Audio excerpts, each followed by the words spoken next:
Hi Dota Cinema fans, my name is Paprika, and if you're wondering why you're hearing my voice right now, it's because Sunsfan locked me in a dungeon and forced me to work for him. If you want to save me, consider checking out my channel, Paprika Dotes. Here is the video. Enjoy.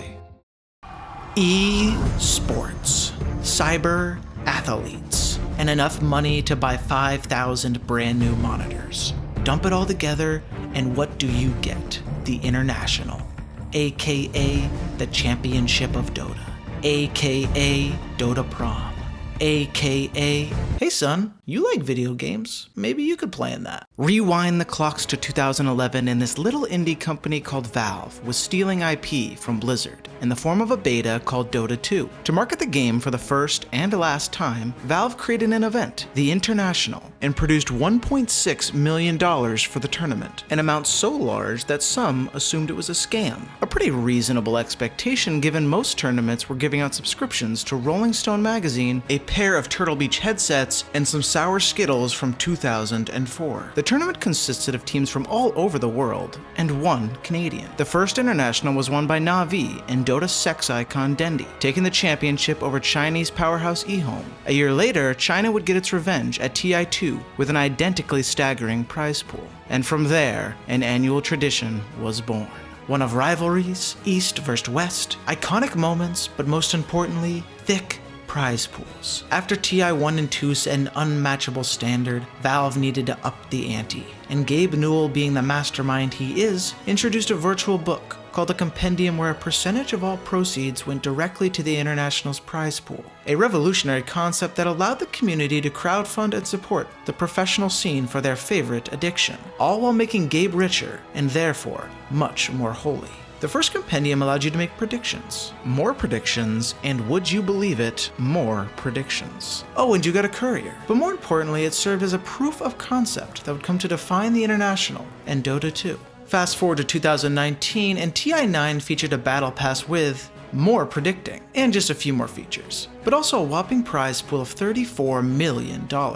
Enough money to buy 8,575,000 annoying donations to an Arteezy stream. Or you could create your own Dota event and pay nobody, or even sponsor your own Dota team and pay nobody. But what makes the International so special isn't just the prize pool, but the prestige associated with winning one. The greatness of a Dota player is judged almost exclusively on whether or not they've won TI. I'm basically as good as Arteezy, and some people think that's a bad thing, but I couldn't disagree more. Having a tournament that functions as a championship provides finality and structure to the year. It provides a cohesive narrative and personality for every season. Each Dota year is neatly packaged via the moments from one TI to the next. Take TI 5 to TI 6, the season defined by Arteezy being a whore. Or take TI 8 to TI 9, where OG hustled the entire Dota scene by playing dead for an entire DPC season. And these neatly packaged storylines are critical to an engaging cyber athletics season, because it heightens the overall spectacle. It creates better storylines, memories, rivalries, memes, and more. The Dendi Fountain Hug, Super Team Secret, Fly vs. No Tail. All these moments play a critical role in keeping fans engaged, while continuing to breathe fresh air into Dota. Without TI, the competitive scene would aimlessly be wandering from event to event like you after one beer. And Virtus Pro would win literally every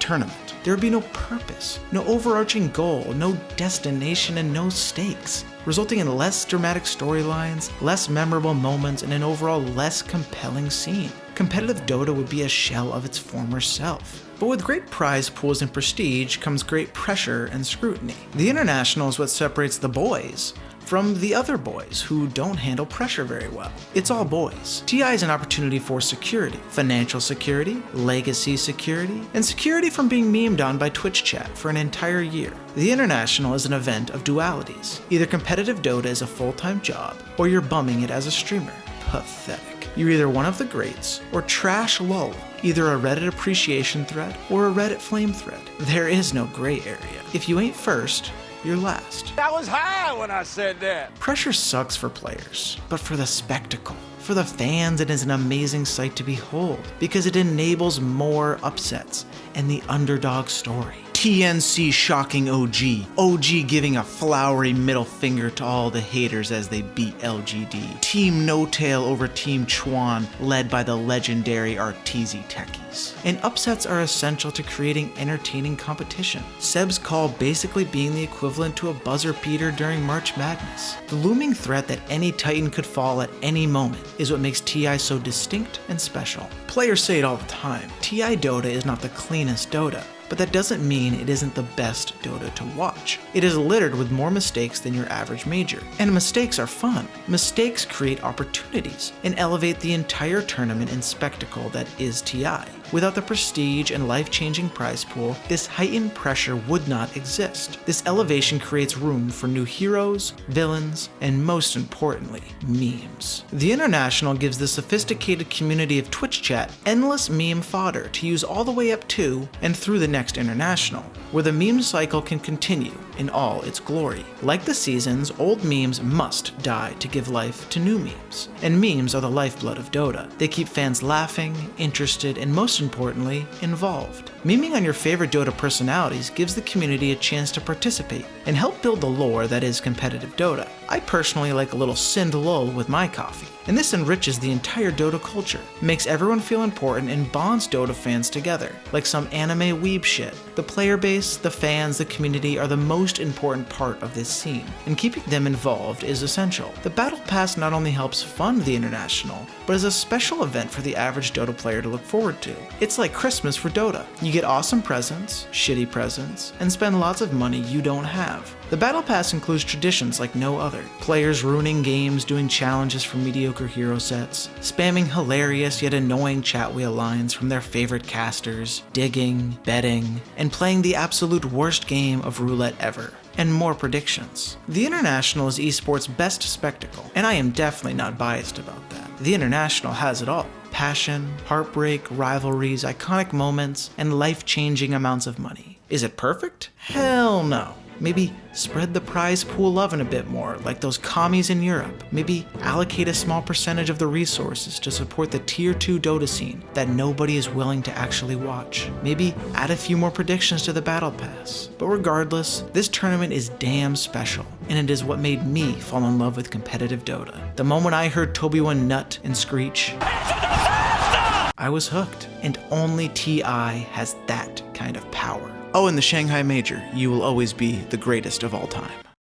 Alright, well that concludes the video. Thank you so much Dota Cinema for giving me this platform. It truly is too kind of you, and thank you viewer at home. I hope you enjoyed the video. If you did, consider supporting me by heading over to my channel and subscribing where you can find more of this kind of content. Happy holidays everyone, and spread the love. Goodbye.